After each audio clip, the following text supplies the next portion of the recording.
Hello, hello, and welcome back to my channel. I am Christy VANN, and I am super excited to be joining you tonight because I want to talk about a scenario with a lady that I was working with today, and she is in a mess, and I wanted to make sure that you guys understand the options that's available, because there are options available, and it gets pretty exciting when you realize that you don't have to live in the stress of debt. You may have it just like you see here, she has it, but what options does she have to get rid of it? That's what we're going to be talking about. So let's get started. Okay, so when we're talking about debt, you have to understand that there are different types of debt, okay? Some of the debt is smothering, and when you don't understand how the banks work, a lot of it is smothering. So you have to understand that with banks, there are different tools. For example, if I want to like take a screw out of the wall, I don't go get a hammer. Well, I guess I could, but that would kind of be messy, right? No, you want a screwdriver. It's just like with a nail that needs to be, driven into a wall. You're not going to take a screwdriver to hammer a nail. So when you understand that there are different tools at the bank as well, you're going to learn which one you need to use at any given time. The point is they're different. You have to understand they're different, okay? So let's talk just a little bit here about what she is going to be using, because she has a good income. She's at $6,200. That's a pretty good income, especially for some of the people that I work with. So you have to understand that the income is not necessarily the problem. The income is not necessarily the problem. So let's talk about what options that she has to work with. And here we go. Okay, so let's just kind of run over her numbers here so that everybody can see that we're on the same page and that she probably has a debt close to what you do. Income being at 6,200. Her living expenses. Let's talk about the living expenses. What do I mean when I'm talking about living expenses? I hear this every day, and that is going to be your food, your gas for your car insurance. So we're talking about anything from subscriptions, medical bills that you may have to pay, whatever is outside of your regular monthly bill payments, okay? Like these are payments here. She's got the mortgage, the HELOC, the credit cards. These are all monthly payments. But our living expenses, we're going to have living expenses whether we have debt or not, because we have to live. You have to pay your utilities. So it's just super important that you understand that the living expenses are anything to do with food, utilities, subscriptions, Netflix, Hulu, whatever, okay? But these are your monthly payments. And I'm going over that because some of you guys, you don't understand. When I have you fill out the worksheet, you're like, yeah, but, do I put my debt payments over here on the living expenses, and what goes under household expenses? What goes under car expenses, right? So I just kind of throw some information out here so that you guys understand exactly what I'm talking about when I list these things. So her living expenses are at $2,900 per month. She has payments of $4,057 per month. That is her mortgage payment. That is her HELOC payment, and all of these credit card payments. What does this mean for her debt? Everybody hold on, because what is happening with her cash flow? A negative $757 per month? A negative? Do you know what that feels like? Do you know what that feels like to be in a negative? I do. Do you? Do you understand what this lady is going through right now with her stress level? It's out the roof. Why? Because she has more month than money. When you have more month than money, it's super stressful. Nobody likes to live like that. Trust me. And if you have children and they need you to buy them things, they need things for school, and you can't get them because you're in a negative cash flow every month, that means that when you get paid, if you make $500 per week, you're going to need $600 per week. She's going to need more than that. She's in a negative $757 per month. She was totally stressed out when she comes to me. Okay. I don't like you guys to come to me stressed out. There is no need to be stressed out about your debt. You can stop the insanity. You can stop this stressed out feeling day in and day out that you're having with your money. Just like her, she's putting her money in the wrong places. She's just using tools that are just taking her income and throwing it in the trash of interest. And when I say you can stop that, I can't be out loud about that enough. You can stop what's happening with your money. I want to encourage everybody watching to please look at where you're putting your money. And I'm not talking about Dave Ramsey Frugal. I'm not talking about, are you going out to eat too much? I hope you are going out to eat too much, because when you're going out to eat too much, that means that you're spending too much time, too much quality time with your family, maybe. And I have no problem with that. Eating out is probably the one time that you get to sit down with your family and enjoy them throughout the week. So anybody that tells you, well, you're eating out too much, you need to stop going to the restaurants, you need to say, hey, zip your lip and throw the key away, because I don't want to hear what you have to say. Did I just make a rhyme? I just made a rhyme. That was pretty good. I'm into poetry and didn't know it. The point is you need to get excited about where you put your money, because that's going to make the difference on just how much money you have left over every month if you're using the right tools at the bank. So here we go. She has the negative $757. When I look at her debt, I kind of get excited because I'm like, well, you're not in bad shape. You're just putting your money in the wrong places.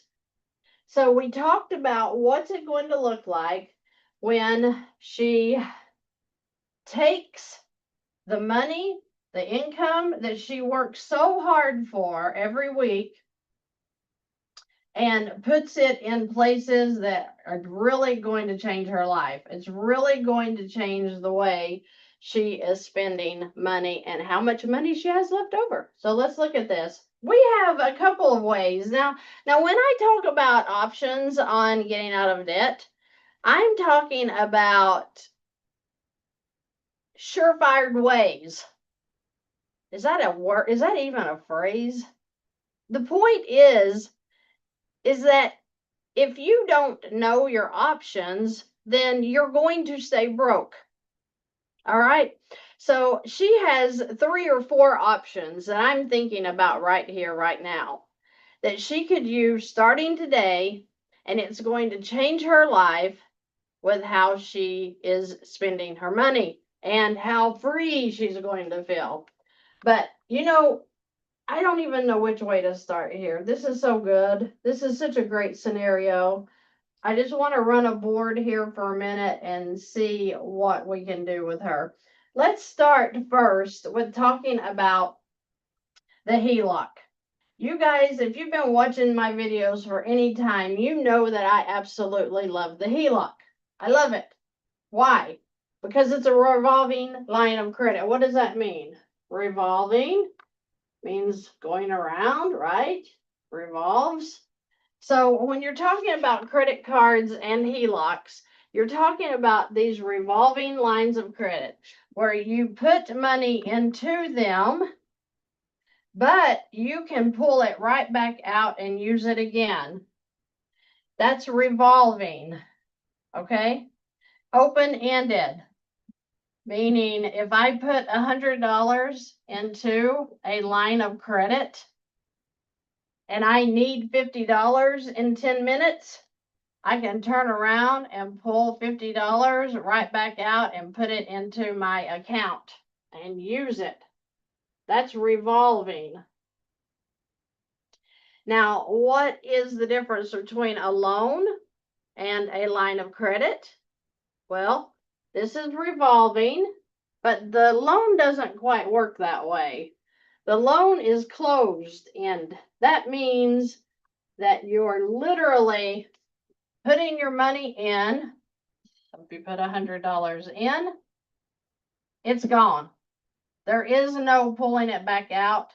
Your 100 is in. That's why when you make a mortgage payment of $1,000, $2,000, it's like it poof went into thin air. It didn't come off your balance. Don't get me wrong. It didn't come off the balance of the mortgage. It just went poof into thin air. Why? Because it went into interest. And when we pay interest, we just threw our money out the window, right down the road. You've heard me say this before. Ride down the road and start throwing dollar bills out the car window. That's what you're doing with your interest. When you're making payments and you're not seeing it come off of your balance every month, that's because it went poof and it's gone. And you cannot get that back. So if you make $25 an hour and you paid $25 in interest, then you just worked 1 solid hour so that you could give the bank some more money that it does not need. So pat yourself on the back because you just threw away that 1 hour of work that you were at work. Think about what you're doing with your money. Think about how you can cut the interest off of this crap and put it back in your pocket. Put it into your debt and pay your debt off. And stop giving your money to the bank like that. You're in control of your money. You can stop it. I did, and I know you can. So let's go back. So we're talking about what options does she have, because she's paying 8.5% here in interest. She's paying 21.5% here in the credit card. 23, 29, 28, 29. What does this mean? What does this mean when I say she's paying this much interest out? What does that mean? That means what I just said. Let's do some numbers here. So let's take our very first credit card, $5,263. Do the math with me.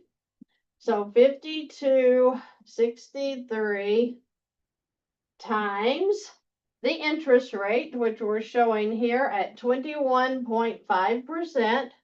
21.5%. What did you get? Times 21.5%. That is $1,131.54. Now, is that per month? No. This is per year. So now let's divide that by 12 so that we can have a basic idea of how much interest she's paying per month on this one card. Divided by 12 is $94.29, meaning that $94.29 in this credit card number 1 is being thrown away. Goodbye. Okay? So $94.29 per month on that one. Let's go to credit card number 2.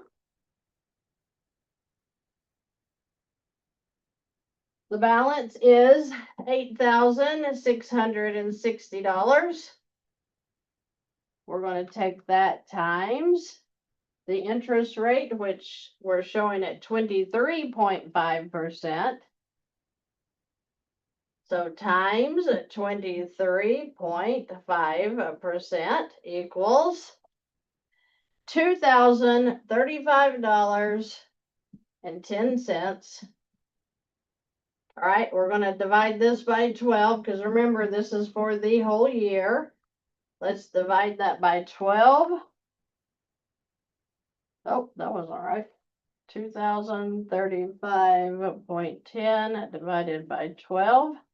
$169.59. Okay, so $169.59 just for two cards. For two cards. So 169.59 and 94.29. That's $263.88 for 1 month in interest on two of those cards. I'm just giving you a quick example of what the interest is she's throwing away on just two cards. That's a lot of money. So let's talk about it here for a minute. You weren't able to take your kids to the movies last week because you didn't have 35 bucks. Well, hold on a minute. You had $263.88 that you paid for the whole month, but you didn't have $35 to take your kids to the movie one time this month. Do you see where I'm going here? Do you see where I'm going here? What happens when, if we added these other, that was the first two. She's got 4 more cards that she's paying over 20% interest on. Look at these payments, $482, $383. Wow.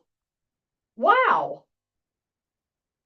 And you can't afford to take your kids to the movies? Does that make sense? What's happening? Seems like common sense to me. I don't know. Let's talk about what she can do about this problem, because she does have options. She has 2 or 3 options. Uh-oh.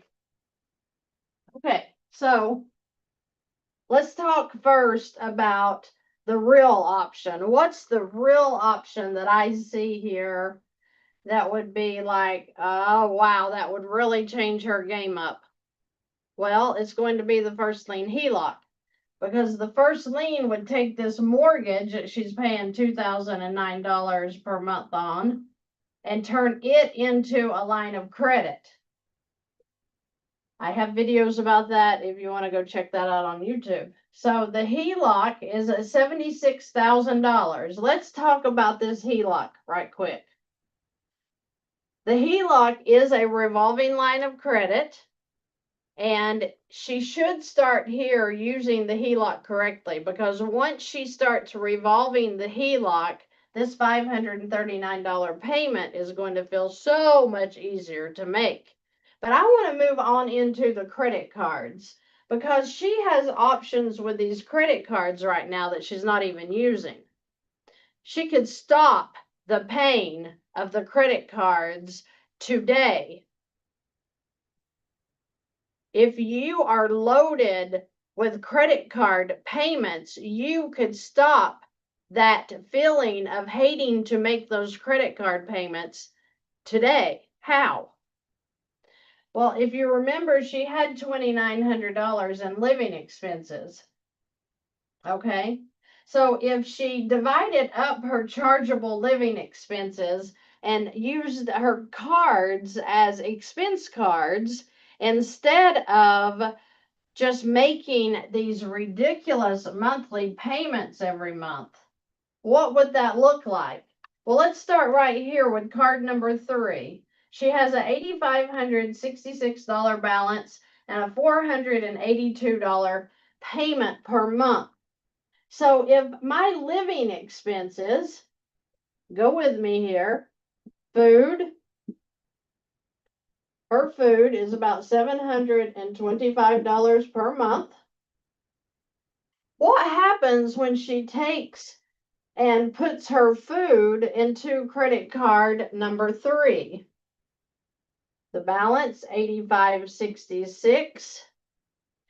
And let's say she's paid bi-weekly, and she puts their bi-weekly, just dividing up the food, into this credit card. So let's do it. So $725 divided by 2. Say she does $365 goes in to this card bi-weekly. So her income goes in. Now she has the money in the credit card to turn around and charge off her food. Because we don't go necessarily and spend $300 at the grocery store. No, we're going to go in and spend $100, $125, $10, whatever. Maybe you go to the restaurant and you spend $50, whatever. The point is she can use this credit card number 3 to do that. So she comes in, and we'll just do the math here so you all can see what we got going on here. And watch my math because I don't even like math. So she comes in, she makes a $365 payment. Now she starts charging off her food for 2 weeks. And let's say that it comes right back up to $365. All right, so we're going to add this back in. 2 weeks, she's back up, but guess what? She gets paid again. $365 goes back in for her second check in the month, and she's back down to $8,201. Then she's going to charge again, right? So she's going to charge it back up. Why am I showing you this? Because when this income is going into this credit card, what happened to her $482 payment that was due on this credit card? Did she pay it? Did she pay it? No. She just put her income in to cover her food. But what happened to this $482? Is it still due? No, it went away. Why? Because it was satisfied. Because the bank was satisfied that she had put in 2 payments totaling over $725. So they are like, well, hey, she met our minimum of $482. We're going to say, good girl, you get to go forward to the next month with no fees. Wow, ain't that nice? So $482. Remember, she's in the negative $757.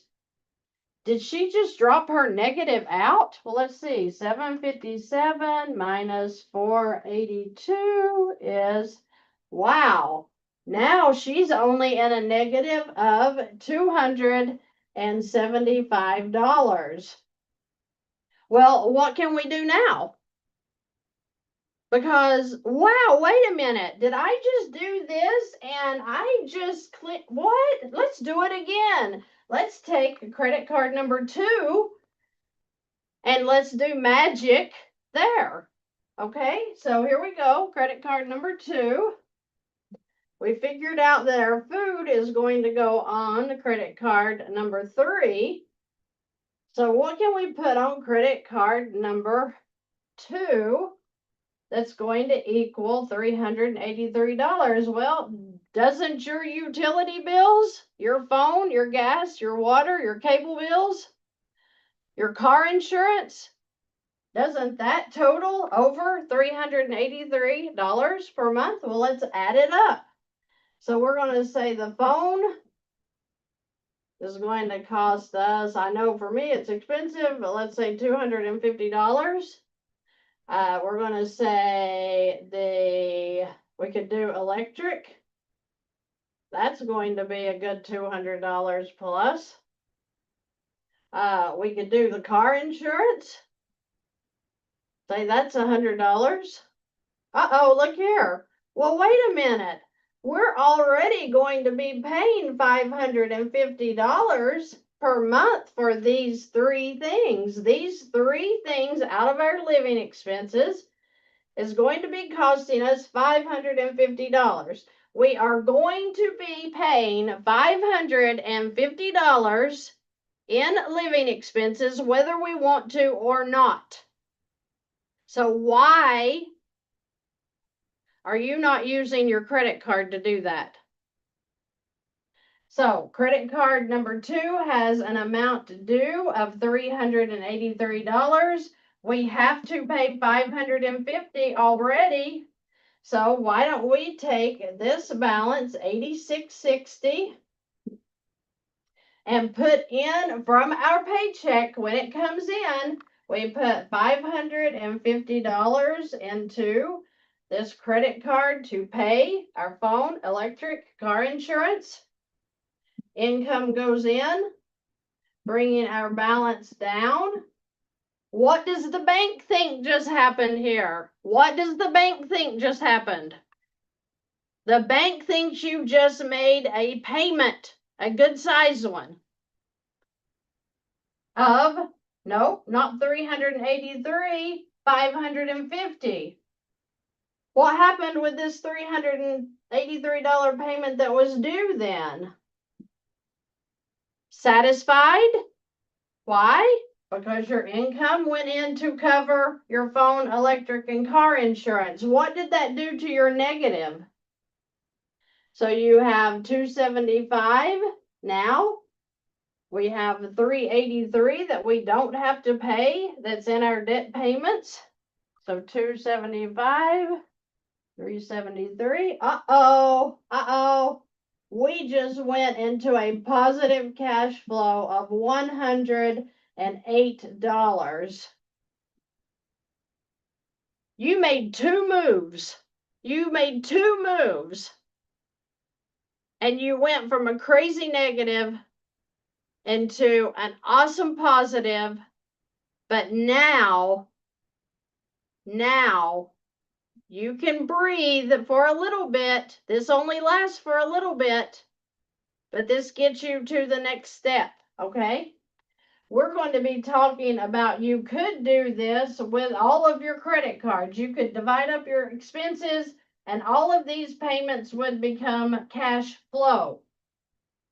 So if you did that with your 194, you did that with your 220, you did that with your 155, you did that with your 75. How much money are you going to have now in cash flow? So we do 108 is the original, 220, 75, 194, and 155. That gives you $752 in cash flow so that you can breathe and start putting money back into the credit cards so that you're going to start working down some balances now. This lady's not done. She has another option with this HELOC right here. This HELOC, which is a second position because, you know, it's in her home. It's on her home's equity is what it is. And the HELOC has made so much difference in my own life that it's not even funny. I'm going to plug this up because to run out of energy. Okay. Hold on, guys. I'm working on you. Okay. You're sideways. The point being that you are going to decide how you're going to use your income. I'm just showing you different ways to use your income. Okay. Wow, this is cockeyed. Let's switch. Okay. TikTok is a little off, but it's okay. All right, so that is one way that will give you some breathing space on your credit cards until you get some things figured out here. But with this HELOC, she has, it was an $85,000 line of credit. She's using $76,000. So let's start there. $76,000. She makes $6,200 per month in income. So she would transfer her income into this line of credit. It's going to do the same thing that the credit cards were just doing. She has a $539 payment due. When her income goes into the line, this is satisfied. So now $539 has been satisfied. It's paid just by putting her income into this line. Okay? So 76,000, 6,200 out. That means that her balance would be 69,800 approximately. Okay? So she has a little bit of money here on this. I don't like using the HELOCs all the way up to the limit. I don't like that. Okay? I like to leave room in a HELOC because when you have room on a line of credit, if you have any emergency like a flat tire, a car repair of any type, you break your arm and you have to pay your copay, whatever it is, it's just important that you have a line of credit available, okay? But what you have to keep in mind, she is in a negative, so she's got to figure something out here. We are going to work with the credit cards to help her. We're going to look at doing the increase on the HELOC so that we get her a higher line so she can pull some of this debt into it. She's going to look at the first lien HELOC to take over her mortgage and the rest of this debt and see if she can't get in better shape there. The point is, she should not be feeling the crunch, okay? She just should not be feeling the crunch because she has $6,200 per month that she could be using more wisely to free her up some cash flow if she comes out of some of this mess. This is, when I look at stuff like this is messy because she's got 5, 6 different credit cards here. We're going to talk about what it would look like if she got a line of credit and was able to turn some of these credit card payments into cash flow without doing the individual cards where she's using them as expense cards. So let's talk about that for just a second. She has $6,250. Okay. Move this over here. $6,250. I'm going to draw a line because we're not using that right now. $6,250 for this one. It's $220. She's got $2,400. Credit card number 5 at $155. And then $890.75 as a payment. So $6,250, $2,400, and $890. So $9,540. And then she has $220 in payments, $155 and $75. So that's $450 there. What happens if she were able to get a $10,000 line of credit, transfer some of these credit cards into this, giving her a better cash flow? Well, I'm going to tell you, I just made a mistake because I would rather take the $8,566 and pay off into this, giving me the $482 rather than just $450 for this $9,500 balance. When you're looking at doing transfers in 2 lines of credit, make sure that you're looking for the highest payment with the lowest balance. because it's so much easier to pay off $8,566 than it is $9,540, right? So you're always looking for the highest monthly payment to the lowest balance to pay off so that you have more cash flow to start working with here. So this lady had so many avenues to go with freeing up some of her cash flow. She's smothering.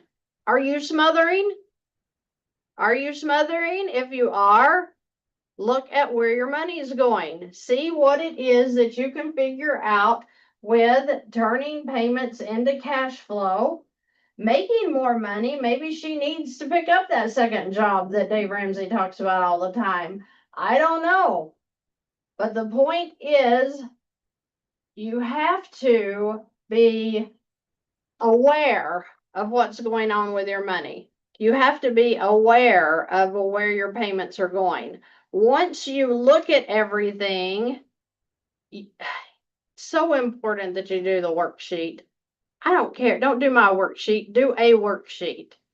Get educated in what your own numbers are showing so that when you are trying to come up with some options, you know exactly what is coming in and what is going out.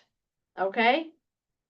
You need to know exactly what is coming in and what is going out. Do you know that when I first started working with my finances and I first heard about the velocity banking, do you realize that I wouldn't sit down and do my numbers?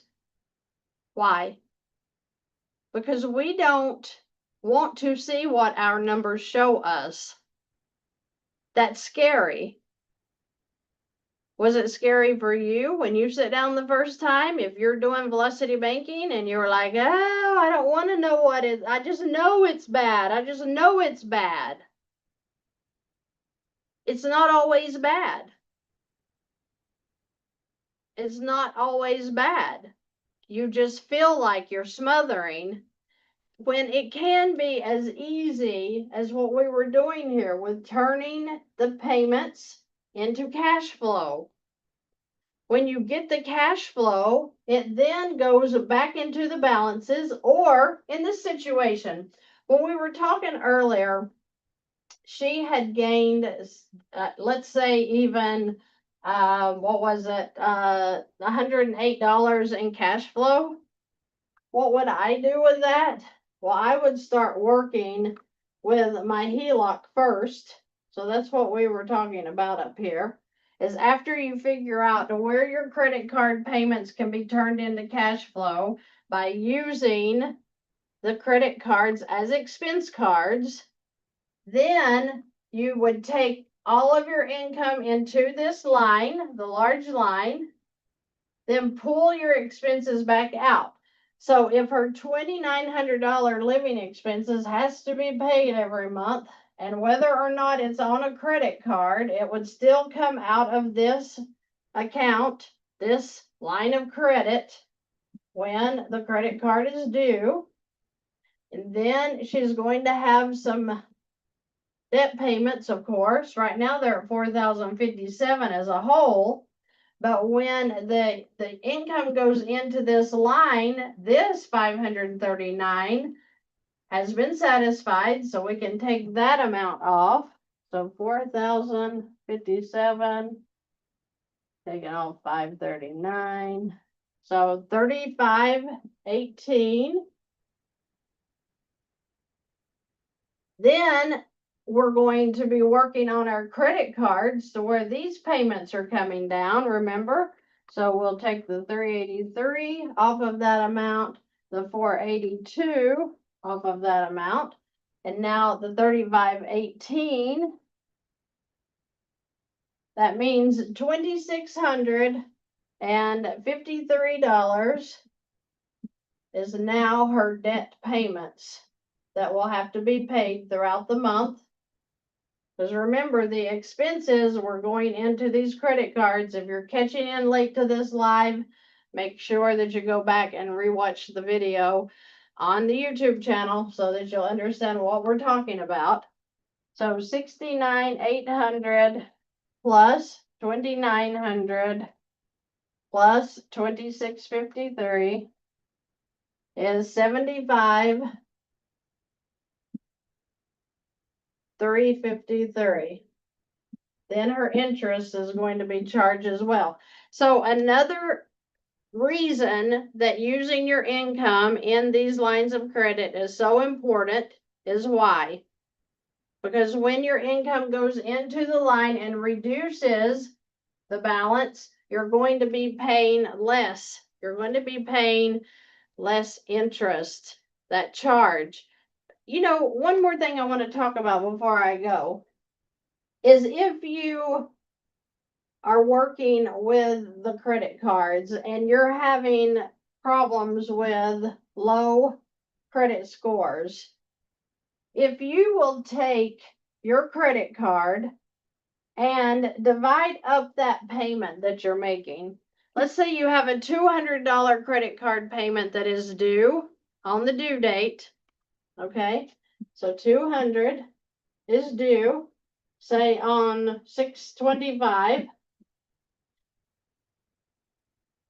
If you will divide up your monthly payments and say instead of 200 on the due date, you'll put $50 per week into that credit card to meet the $200 is required, you might be super surprised how you're going to get a super awesome boost in your credit score. If you need a boost in your credit score, try this. Why? What happens here that would boost our credit score from using our credit cards just a little bit differently? Well, credit cards have a 25-day cycle. The 25-day interest cycle. Now, if you sit and wait to make your payment on June the 25th, yes, if you pay it off, you're not going to pay any interest. That would be great. But how many of us in the room, hello, how many of us actually pay off our credit cards every month? I would give about, I don't know, 7% of you guys watching actually pay your credit cards off on the due date every month. So let's act like you're like the normal citizen in America and you let it sit until the due date. When you do this, they are so happy with you, the bank is, because they are going to charge you the full amount of interest on that balance. Okay? They get to charge you the full amount because you let the whole cycle run out and now you're making your payment on the due date. What happens if you come, I don't know, to the 5th of the month and you make a $50 payment? Okay, so $50 on the 5th means now you lack $150. What happens when you hit this account on the 5th? You just made them reset the interest cycle. What does that mean? That means that when your amount hit the balance, it reduced the balance, and now they have to reset it. And do you think that the banks like that? Well, they're going to be getting to charge less interest because of this one hit. What happens if you do it the next week? $50 on the, let's say you do it on the 12th. Now you only lack the $100 to meet the minimum due, but you've made them reset the cycle again. So when we go in and we make the weekly payments, or even 2 payments a week, or whatever floats your boat, I go in and pay my credit cards about every week. I'll go in and see what the balances are and hit that balance. When you're doing this, you are helping to, one, reduce your interest charges, but two, boost your credit score. I have seen credit scores boosted from 40 points to 120 points just doing this right here. So try this and see if this doesn't bring you some increase to your credit score if that's what you're needing. But guys, the lines of credit, they serve more than just for debt elimination. They serve in a way that when you have a life event come up, if you have your refrigerator go bad, if your kid, wants money to go to a ball game, you have that available to you to use. And your income is revolving through that line, making the monthly payment. It's satisfying it. I hope that I'm getting through to you, especially the new guys, that the line of credit is not the same thing as the loan. It took me many, many years to understand that. And when we first started here, I went over that because with that loan, you're in a schedule. You're in an amortization schedule. That means that every month you have a payment due. Okay? And if you have a payment due of $500 every single month, you're going to make it like you are a good little girl or good little boy.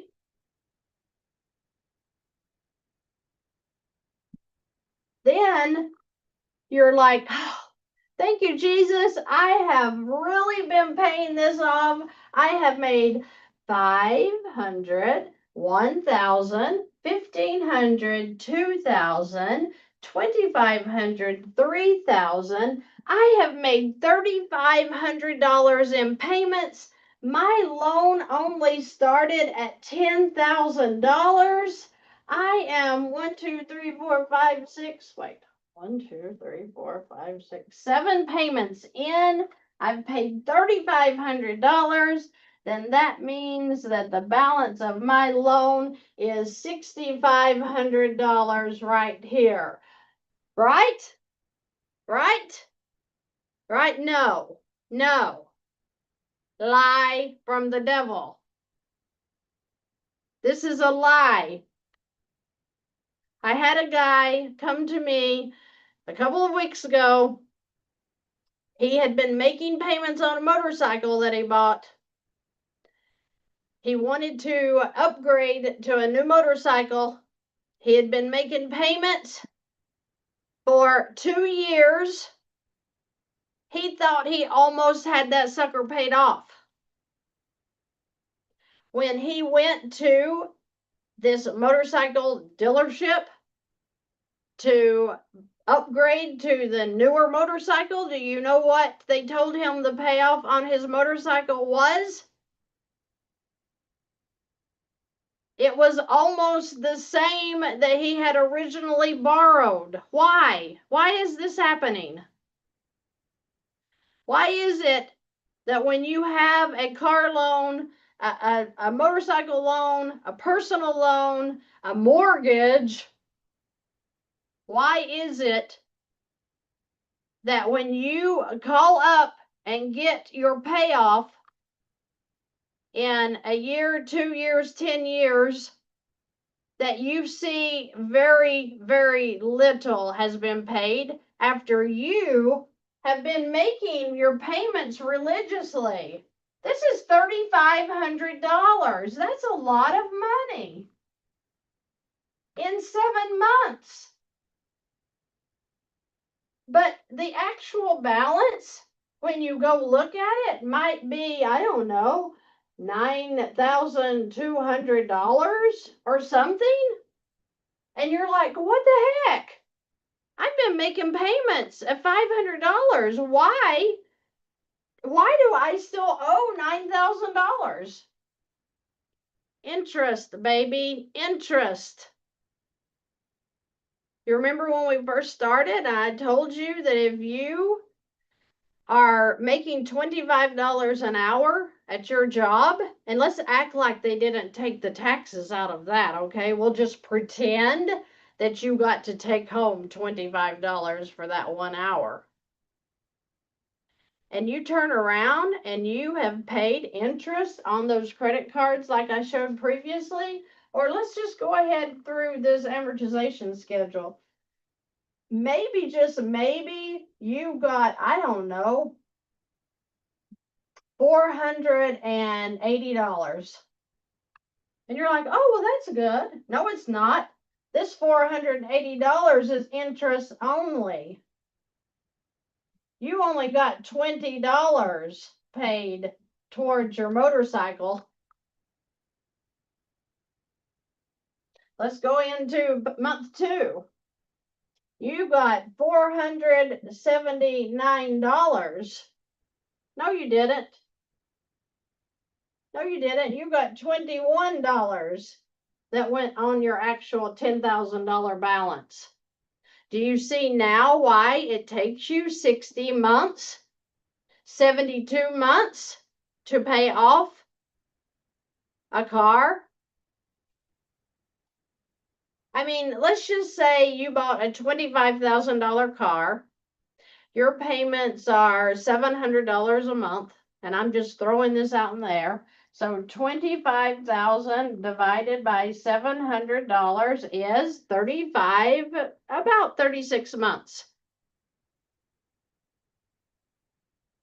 Wait a minute. Wait, you've been paying 56 months on your car? Why?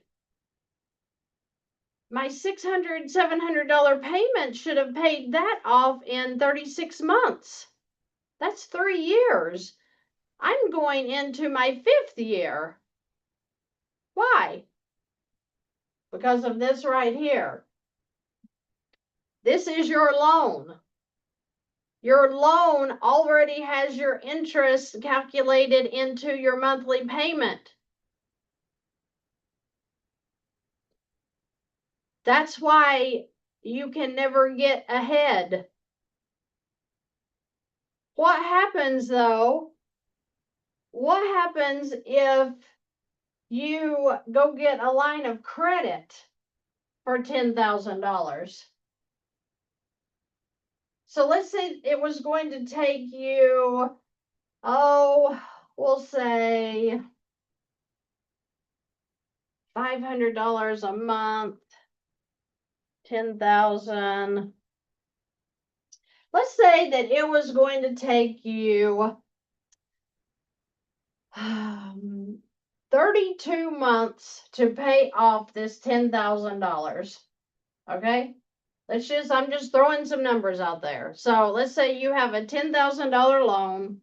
It's going to be $500 a month for 32 months. So what does that mean? So let's do some numbers. 10,000 divided by, no, wait, let me go back. We're taking it. Sorry.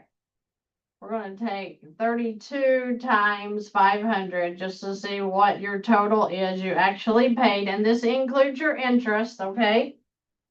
So we're going to take $500 payments times 32 months for a $10,000 amount that you're borrowing from the bank for whatever. Don't even know the interest here because we're not talking about that. We're getting ready to do a comparison. So 500 times 32 is, oh my Lord, $16,000. Do I see this a lot? Do I see where somebody only borrows $10,000, but they end up paying $16,000 back, $6,000 in interest? I see that every single day. You're doing it. Somebody watching right now, you're doing this. and you wonder why you're broke. You're wondering, why am I broke? I don't understand. I'm making my payments. This right here is why. What would you rather do with $6,000 besides throw it away to a bank? I know there's a million other things I'd rather do than give away $6,000 to the bank. So how can you fix this?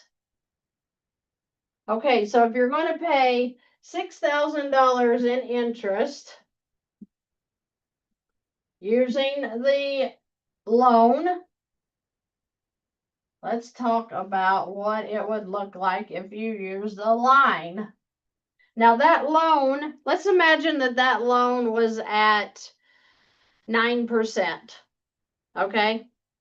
I could actually run some numbers right quick and get you some real numbers so that we're actually working with the amortization schedule. But look at the loans that you're paying right now. That's all you need to see.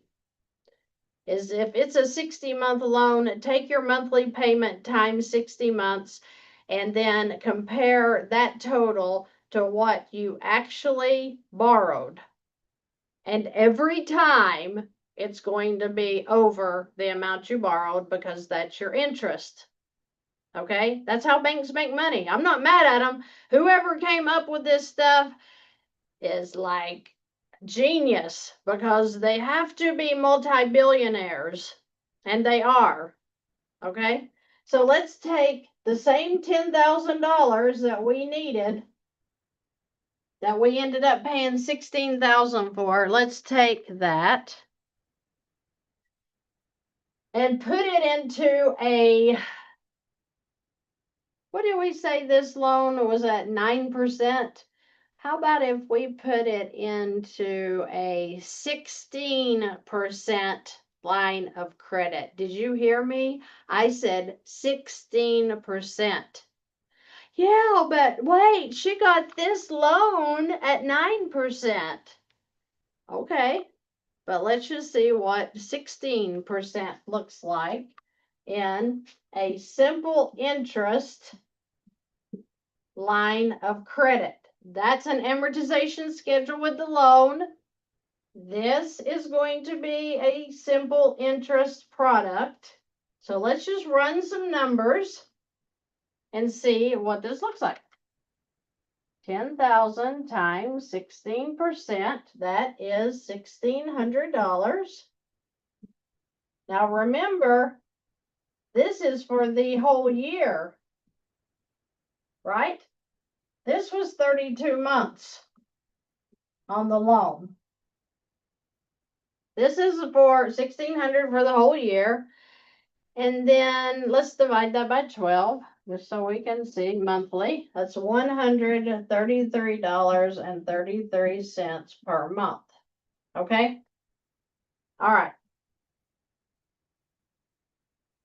So, Christy, you're saying that I'm going to pay $1,600 per year because you put me in a 16% line of credit. That doesn't even make any sense. Why would you do that? Well, if you're still making the same $700 payments that you were making on the loan that we calculated over here, what does that mean? And what's your monthly payments here? What's your monthly payments on this line of credit? Well, if you're using Velocity Banking, you're not going to have a line of credit. Why? Because your income is going to go in here. And wow, let's see what that does for us, because it could get super exciting about right now. Because this person, we're going to say they make $4,000 a month. Does anybody in the room make $4,000 a month? I'm sure you're in here. So we know now that the interest, if we let this $10,000 sit here it's going to be $1,600 per year. What did we pay over here for 32 months? 6,000. Let's do the math. 6,000 divided by 32. They averaged $187.50 per month. What? Wait, this isn't a 9% or something? This is $133 per month. Okay, wait a minute. It's already looking kind of low here, but it's okay. We're at a 16% interest still. So let's see what happens here. This person makes $4,000 per month. She decided to go with a line of credit instead of a loan. She gets paid $4,000 a month, but that's bi-weekly. So she's going to put $2,000 into this line of credit because she got a paycheck. The balance went down to $8,000. Oh my goodness, that's super exciting. But she has to pay her living expenses and stuff right back out, right? Sure. So this week, she's probably going to have about $1,500 for the next 2 weeks come out to pay her expenses. And that includes her rent, that includes her car payments, that includes her credit card payments, that includes her food, her gas, whatever. So then we're back up to $9,500. The next paycheck comes in. It's for $2,000 as well because she gets paid bi-weekly. So the income goes in. This is the second paycheck in the same month. She's at $7,500. And she might have another $1,000 come out in expenses for the next 2 weeks. So she's at $8,500. Okay. So this is at the end of the first month that we're going to calculate how much interest she's going to pay for this first month because the banks charge interest on the average daily balance on a line of credit. So we're going to take an average, meaning what is the average between the low balance that it was and the high balance? So if you do the average, that would be 10,000 plus 7,500 divided by 2. The average daily balance would have been $8,750 times 16%, which is $1,400, and then divide that by 12. So you're getting the monthly approximate amount. So the interest charge in this month would be $117, let's say, in interest. Okay, so at the end of month 1, when all of her income has gone in, all of her expenses has come out, she has a balance of $8,617. So $8,617. All right, so let's go back up here.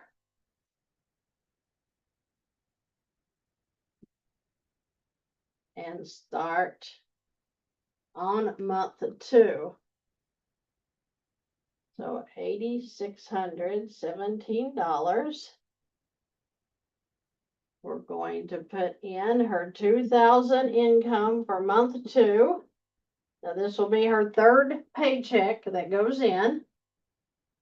$6,617. We're going to pay the expenses. I said they'd probably be about $1,500, depending what her expenses run per month. Comes back out. $8,117 is her balance. Let's do it again for the second check that she gets in the second month. So this will be paycheck number 4.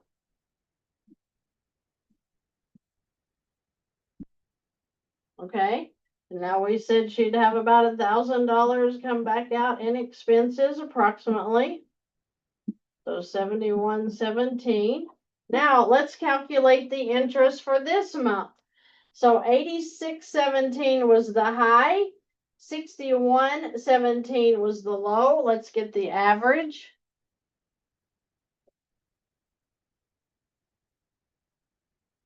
The average is 7367 times 16% divided by 12. 98, let's say $99 in interest for the second month. Okay? So let's think about this for a minute. 7216 is her balance at the end of the second month. She's received 4 paychecks. She's paid her expenses back out throughout the month. What's her interest been? Let's see, this month is 117. This month it was 99. But this is 16% interest. Shouldn't we be like, I don't know, broke? And we're only in our second month and we've already paid off almost $3,000. Does anybody remember the loan we just did? And we got into that one about 7 months and we had paid $3,500 and we had only actually paid off like, I don't know, somewhere between $500 and $1,200, depending on what the interest rate would have been on that. Are you saying that most of her income is going to pay this down? That we're at a $7,216 balance after just the second month of making the payments? And you're wondering why you're broke when it comes to the loans? Well, let's continue on because we're going to talk about how much interest she's actually going to pay and how fast is she going to be out of this line of credit using the revolving line instead of a loan. She doesn't even have a payment here, guys. Do you see this? Her income's going in, satisfying any payment that would have been made. And let's don't forget, this is a 16% interest rate. If you're paying a 16% on a personal line of credit, that's pretty high, but you're still winning. You're still winning. All right, so we're going to talk about, let's kind of run numbers here just a second, make sure I'm not running out of board.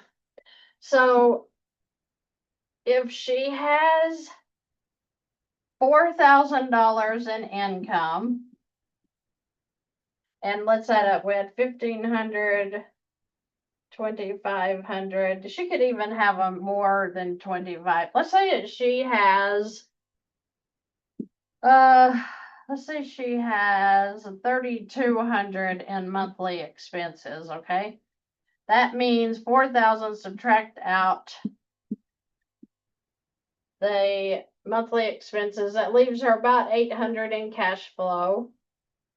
All right. Then we're going to average the interest here. So the high month was 117.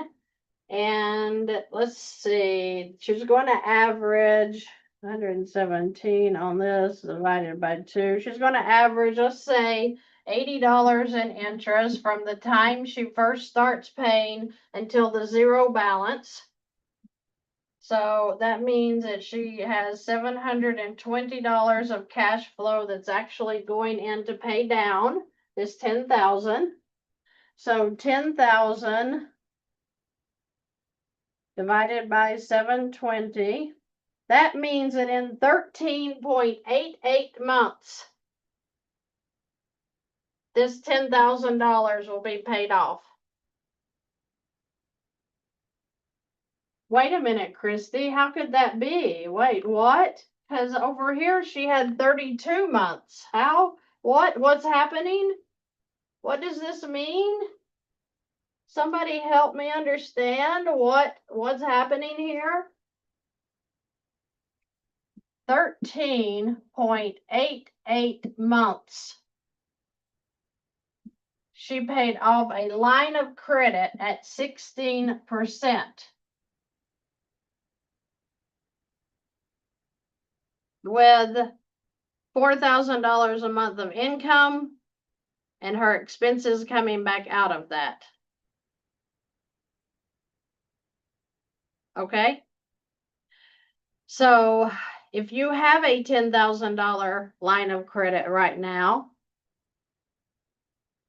look at how revolving your income into that line may make all the difference in how quickly you pay off that line by keeping that interest rate low. Okay? If you have a $10,000 loan right now, calculate what's going on with your monthly payment. See if you would rather pay it off quicker by using a line of credit and how much interest you can save by using the line of credit. Now, I'm going to use actual amounts right quick because this was just me guesstimating what a loan would be compared to what one really is. And let's just kind of do some real numbers. So I'm going to pull up a worksheet that I actually had today. And let's just talk a little bit about what it's going to look like for this couple.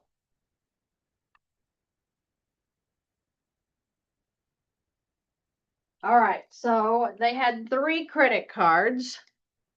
I'm going to pull it back up here, so everybody be patient with me.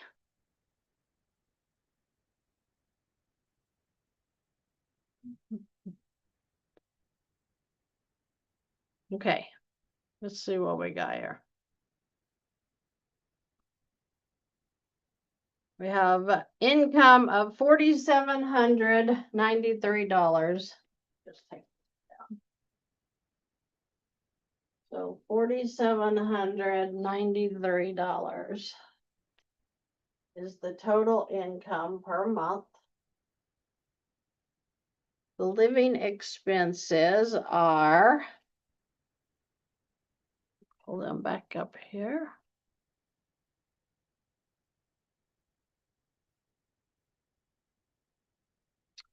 Well, she has pretty low living expenses, but she's got a $4,700 income, so it looks like she is right at $2,138 for her expenses every month. Let's see what her debt payments are.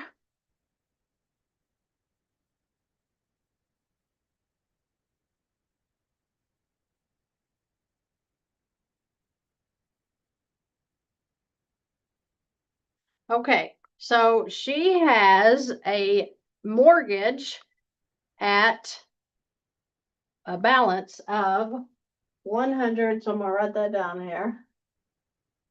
Mortgage at 143,000. Her payment is $1,439 per month. She has credit cards. She has credit card number 1 is at $3,000 right at it, and that payment is $189. Then she has another credit card number 2. She is at $2,300. That payment is at $170. Then she has credit card number 3. That payment is at $4,201. And the but the balance is 4201 and the payment is about 272. Okay, so these are the debts that she has. We're going to add them up: 1439, 189, 170, and 272. So that's 2070 in debt payments. Okay, so what can we do? Again, the first lien HELOC looks like a great option for her. We can talk about that in another video. Money Max always looks like a great option because she has some cash flow. So let's see what our cash flow is. 2070 plus 2138 means she has 4208 in monthly expenses, and then 4793 in income, meaning she has $585 in cash flow per month. Okay. All right. So what can we do with these credit cards? Pretty small amounts compared to what I see, but what can we do to move her out of this debt and finish this up? Because she's wasting her time paying the interest on these credit cards, which all are over 25%. What can we do? So we're going to say she has cash flow of 585. I'll write that up here really small. Cash flow. All right, let me erase this off. Give us some room. Okay, so what are the options? Well, she could go get a line of credit. Instead of using these cards as expense cards, like I showed you much earlier, what if she went and got about a $10,000 line of credit? So her total credit card debt is $9,501. So if she went and got a revolving line of credit, which is at every bank and credit union in some form, it could be a credit card, could be a personal line of credit. Line of credit. When you go to the bank and you say, hey, I want to apply for a line of credit, they're going to say, oh no, you don't want that. You don't want that. No, that's high interest. Say, I would like a line of credit, please. I know what the interest is, and get you a line of credit. Again, we're going to say that she's got 25% plus on these credit cards anyway, and we'll take this at a 16% interest rate as well. She makes $47.93 per month, so let's just put her income, showing it per month, even though she's paid bi-weekly. So 9501 minus 4793. 4708. After the income goes in, now she has to pay her expenses back out. So now all of these credit card payments are gone. Wow. She just gained a lot of cash flow. How much? Well, we had 189, 170, and 272 in payments. So that's $631 in new cash flow. She already had 585. So let's see, she's got a total of $1,216 in cash flow. So let's do the numbers and see what happens here. Her new payments is just her mortgage now at $1,439. And the mortgage.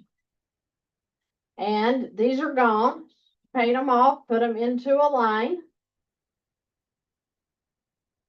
Now what happens? She has to pay her living expenses, $21.38. You have to eat. You have to pay your electric bill. You have to pay your car insurance.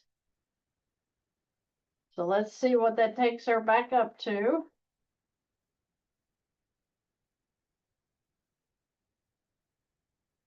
She's back up to $82.85. We're going to have interest charge because we got a 16%. So remember what I said about taking the average daily balance, but we're not going to do that. We're going to go off the high. So let's take 9501 times 16%.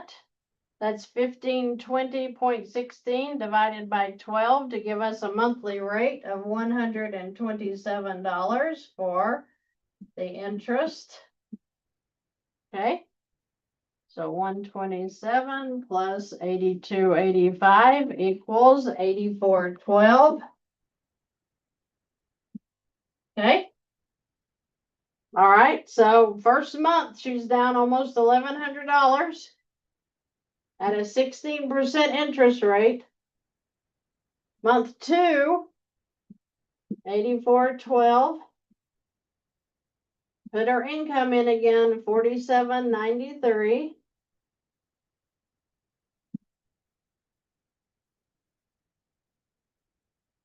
She's at $36.19. She has to pay her mortgage again, $14.39. She has to pay her expenses again, $21.38.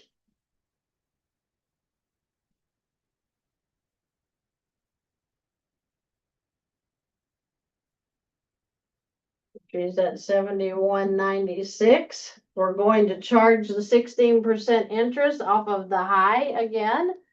They won't charge it that way, but I'm going to. It's 112, let's say $113 in interest. 73.09.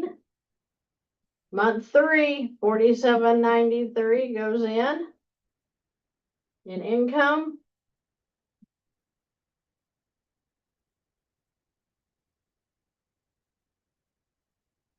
$25.16. Do you all see what's happening here?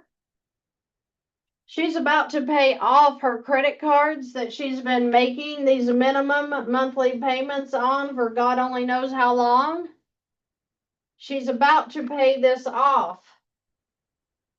Right? How long is it going to take her to pay off this credit card in full? Well, let's just figure out. She has her income. She has to make her mortgage payment. She has to pay her living expenses. She has to pay some interest, and we'll just go ahead and charge it off of the high here. I don't care because it's all going to work out. So $1,103 is her cash flow. Divided the 2516 divided by 1103 in 2.28 months. This will be paid off. So that means she had 1, 2, 3.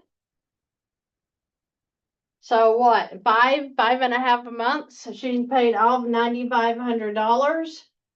Doing what? Did she go get a second job?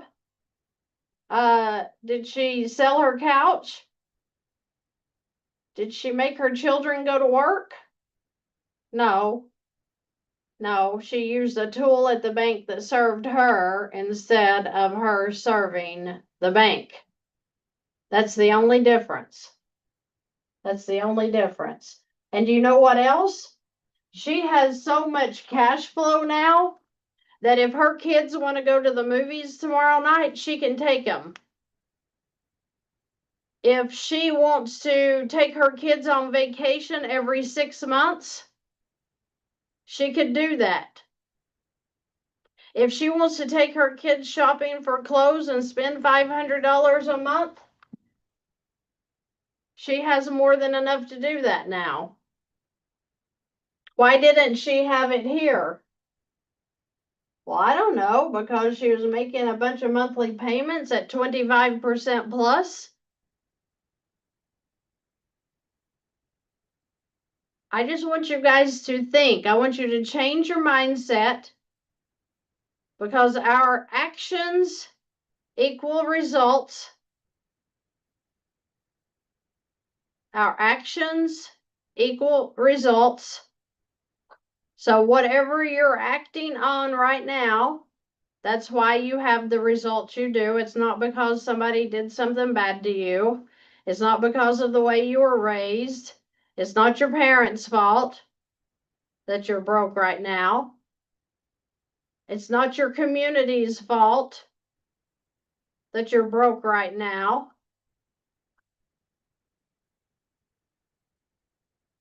It's because you're using the wrong tools at the bank. And you have to get educated, and you have to understand what your options are.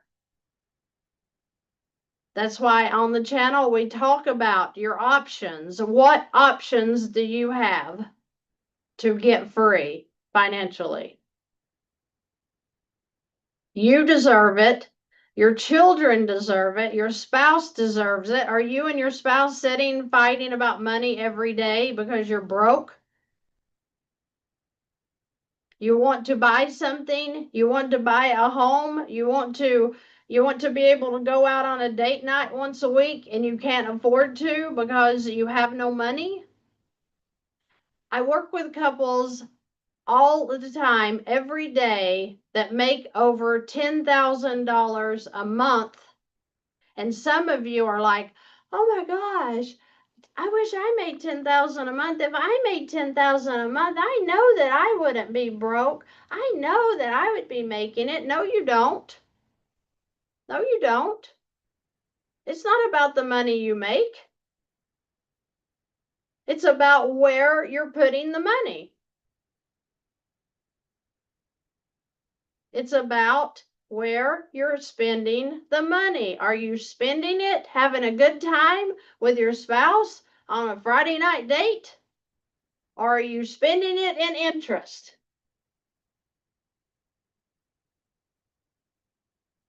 Until you get educated, you're not going to know what you're doing wrong. That's what the whole YouTube channel is about. Video after video after video after video, free, so you can't call it a scam. It's free for you to learn how to use your money in a bank. Once you understand how that line of credit works and the game changer it is for you, I don't think that you're going to go back to a loan. And if you go back to a loan, you're going to know how to handle the loan so that you're not in it long. You can do this with personal loans, car loans, mortgages. For goodness sake, we didn't go there, but you know that they are killing us in interest. And it's exciting, people. Life is exciting when you're not struggling financially. There are 1,000,001 things you could be doing and thinking about besides sitting at that kitchen table right now stressing out about how you're going to pay your bills on July the 1st. I have lived that life, and that is the worst place to be in, is when you're trying to figure out how in the world you're going to get to that next paycheck. Nobody deserves that, but we are in a society of bankers who have come up with the greatest way to make money. It's beautiful if you don't care to take advantage of people. And we're not even talking about the payday loans. We're not talking about the title loans. We're not talking about the merchant loans that you may be in as a business. God bless you if you're there. The merchant loan cycle is vicious to small businesses and should not be allowed. You have the option to learn how to get out of that crap and get into financial freedom. Financial freedom is not frugality. I can't say that loud enough. Anybody listening to me that is a guru that's out here telling the American people, you've got to stop spending. You're spending too much money. No eating at restaurants, no vacations. For goodness sake, you do not need that new shirt that you're looking at. Stop spending your money. You're the reason you're broke. If you would just stop going to the movies, going on the Friday night dates with your spouse, you can't afford to do that. You are a sinner. You need to sit at home and do nothing.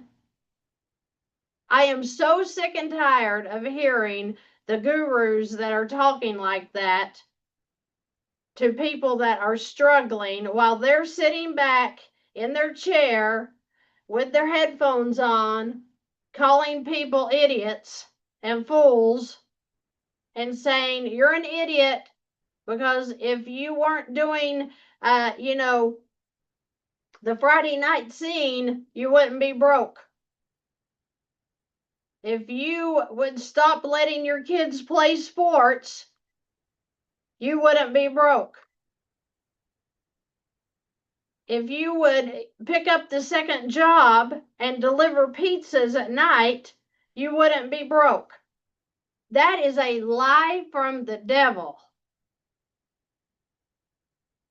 That is a lie from the devil. You are not broke because you want to buy a cup of coffee at Dunkin' Donuts. You are not broke because you decided to take your kids for an overnight trip to Gatlinburg. You are broke because they are eating your paycheck up in interest, and you don't know any better because we are not taught this in school. We are not taught this in college. We are talked down to, saying it's your fault. Well, if we take the interest right here off of these three amounts, 9,500, and we calculate that at 25%, that is $197.91 in interest only. What would you do with $197? Wouldn't that make for a couple of good date nights? Wouldn't that make for, I don't know, maybe supper out and a movie? So are you not able to enjoy your money because you spend too much, or is it because you're paying $197 in interest on 3 small credit cards? And we're not even going to talk about what those mortgages are doing to your life right now. At the 4, 5, 6, 7, 8% interest rates that I have seen on mortgages. Highway robbery. And you are sitting there letting it happen to you, and you don't even realize it. You don't even realize it because we were not educated.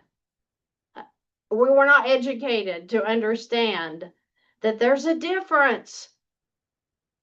Guys, I had a HELOC when I was 27 years old, and I thought it was a regular loan, and I made payments that I now know were interest only, and I couldn't figure out, well, I'm making the payments.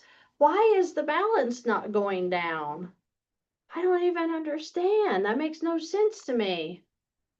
And the whole time, it was an interest only line of credit that I thought, oh, I just have to make the monthly payment. I just have to make the monthly payment. It was $264 a month. I'll never forget that. $264 a month. I thought I was paying down a loan, but I was paying interest only at 27. Well, I'm 53 now, and I spent a lot of decades in debt because I didn't understand there was a difference between how you use those tools. So I hope that you're learning from the YouTube channel how to use the bank, because once you learn, there's a difference. It's like, what? Freedom? Light at the end of the tunnel is blaring and it's not a train? Do you know how exciting it is to live knowing how to use this line of credit? What a difference that makes to your everyday life. I work with people every single day that think that they're going to drown. VANNtastic, VANNtastic, VANNtastic, VANNtastic YouTube. Somebody just asked what's the name of the channel. It's VANNtastic. I think that there's nothing better on this earth than when I work with you guys and you feel like you're drowning, and within the first 5 minutes of our meeting, you are like, it's that simple. It's that simple. It's that simple.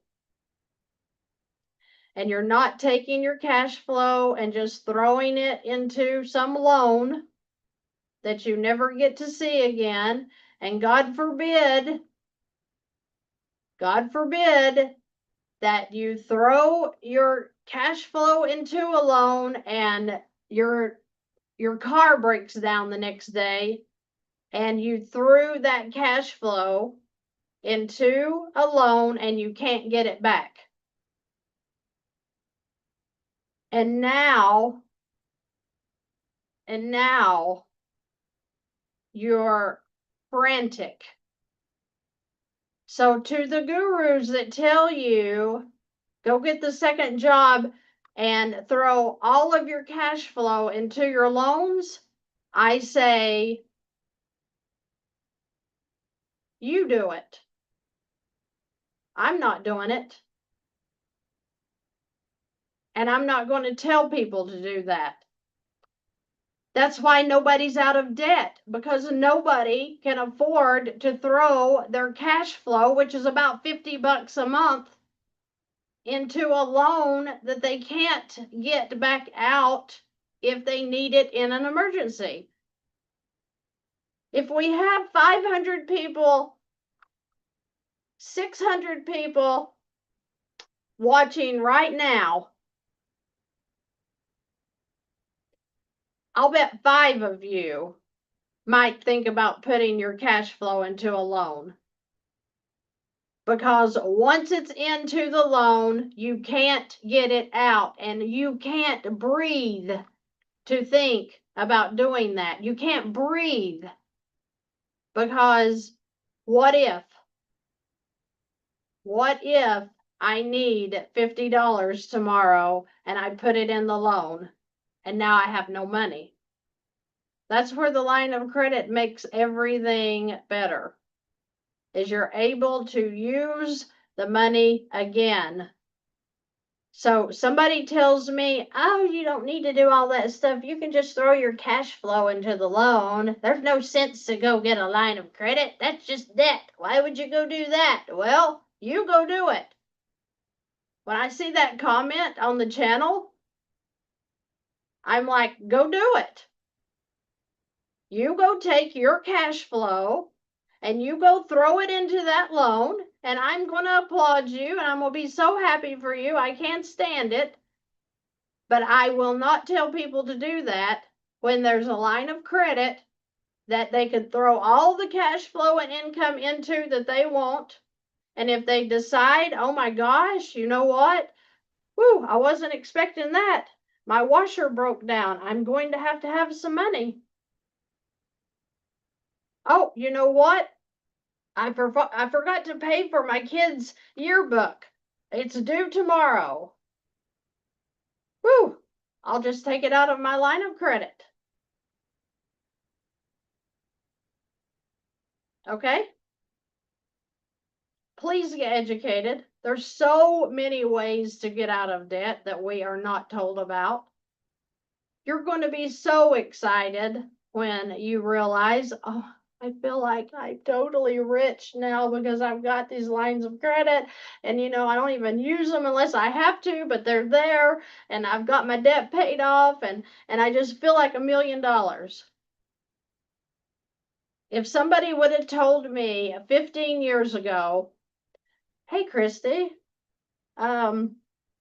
you're using your money wrong and you shouldn't probably have that mortgage and that car payment and that personal loan and that credit card. You really can't breathe right now. Maybe, just maybe you should, I don't know, get a second job, which I had. I missed my kids growing up at times because I had to work a lot. Okay?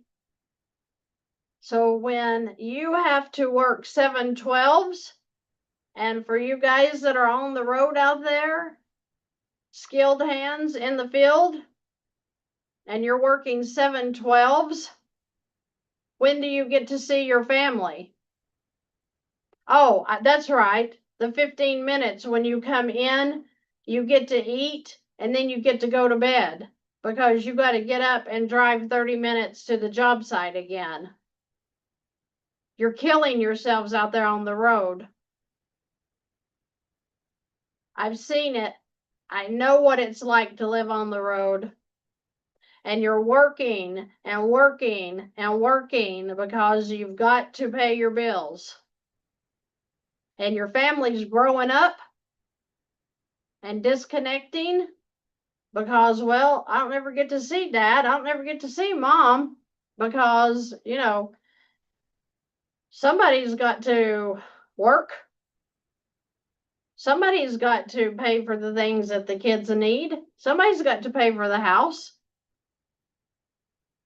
And meanwhile, while you're out there killing yourself on your job and you're missing your family, you're not even getting your bills paid off because they're taking it in interest payments. I could not tell you how sad that makes me for you guys that are doing that right now, because I have lived that life and I know what that feels like to be broke and feel like you, God forbid you miss a check because you get sick. God forbid one of your kids gets sick and you have to stay home with it because you're broke. If you miss that paycheck, what is going to happen? Because you have nothing to fall back on. It's a painful life. There are some pains in the world that are not necessarily physical, that you can oh, I've got a cut, I'm bleeding. Oh, wow, that's really sore because that's healing up, but it's still really sore. No. Finances is a whole different pain. And a lot of you guys are going through it, and I know you are. So the channel, those videos, they are free. Seek them, search them. I think there's over 1,000 videos for you to review so you can find your scenario and get yourself educated so that you can be free, maybe for the first time in your whole life. You don't need a guru to tell you anything because the videos show you everything. And yes, I do work with people one-on-one every day, and they want the push. They want their worksheet analyzed so that they know, hey, am I thinking this out right? Is this the way I should move? Or, what other options do I have? You people are out there. That's okay. That's okay.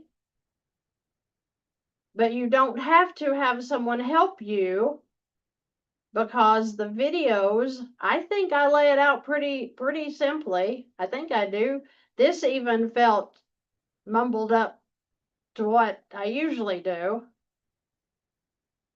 But I just wanted to show you guys, if you're in a car loan, that's $600, $700, $800, $900 per month, and you are, because I see this, and you can transfer that over into a 0% credit card. You can transfer that over into a line of credit, into a HELOC, and then get that paid off in about 24 months compared to 60 months. Mortgages that are drawn out for 30 years are getting paid off in 5, 6, 7, 8 years. And people are like, how does that even happen? And the way it happens is you're just using the wrong tool at the bank. I'm going to quit talking, but I want you guys to be thinking about what you're hearing and what you're seeing. And, we're taught to buy into this loan product when we have a line available. And you just don't even realize it. One more thing before I go, though. When you're talking about the mortgage, do you all realize what you're talking about?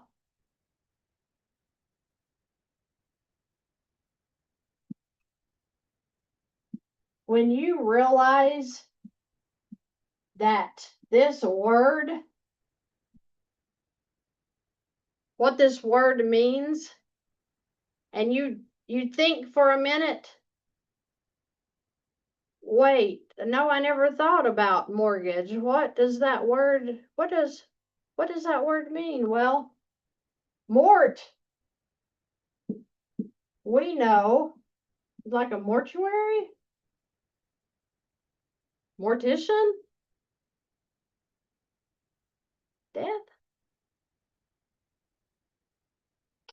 And then you see gauge. This could be a grip. This could be a pledge.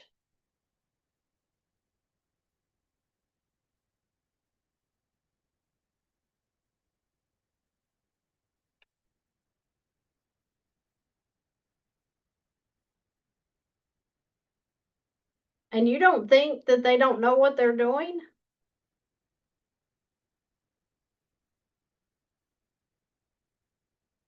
And you don't think they don't know exactly what they're doing with your money?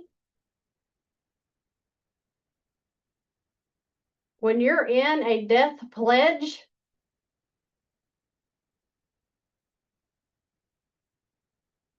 does that make you think just a minute about that this is a loan? And they give you this big, long 30 years to pay this thing off with this little bitty mortgage payment. And then when you do the numbers, even if you're at a 4% interest rate, a 3% interest rate, They're still taking you for 60% interest. Whatever your interest rate is on your mortgage, if it's 2, 3, 4, 5, 6, 7, 8, take it times 2, then add a 0. You're not paying 3%. You're paying 60%. If you don't believe me, go pull your mortgage contract documents that you signed, like 55 times, signing your life away on this death grip, this death pledge, and go see what your actual interest rate is. It's in your closing cost section. Okay? So this is real. This is your money. This is what you're going to work for every day. And I want to see you free. And with a little bit of education, maybe getting educated in the Money Max, the first lien HELOC. I have links below every video on YouTube to find what it is you're looking for. You can get educated for free through the videos. You can get educated for free for Money Max. You can get educated with the first lien, and then know what you're stepping into before you ever buy into it. Okay? We don't want you paying for something that you don't understand how to use. So I hope that this has been educational. I'm not a financial advisor. I am somebody that has been through hell with my debt. And I am done with that. It's a serious matter when you're in the middle of it.